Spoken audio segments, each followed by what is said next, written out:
greeted her. When we sat down, she said, "Hello, General, how are you?" The assembler said, "Ms. Bhutto, I'm not a general, I'm a brigadier."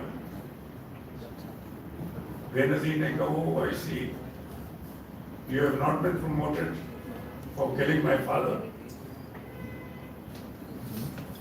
He said that your father was not killed. He was executed under the orders of the Supreme Court of Pakistan. She said, "Look, I don't want to sit with you. Either you go or I leave." He then again went out and got instructions from higher authorities. He came back and said, "I am sitting outside. Whenever you need me, you may call me." She said, "I never need you."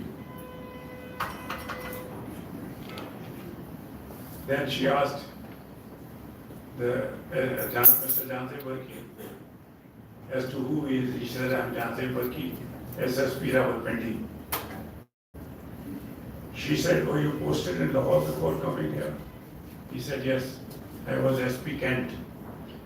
Then she said, "You used to bring my father from Port Lampur to the High Court?" He said, "Yes." And then she said, "You pulled him out of the High Court?" The वो Justice Mushtaq ने कहा था, "Take him away, take him away." He said, "These were the orders of the Chief Justice." She said, "If the Chief Justice had asked you to take out your gun and shoot yourself, would you have done that?" So we had no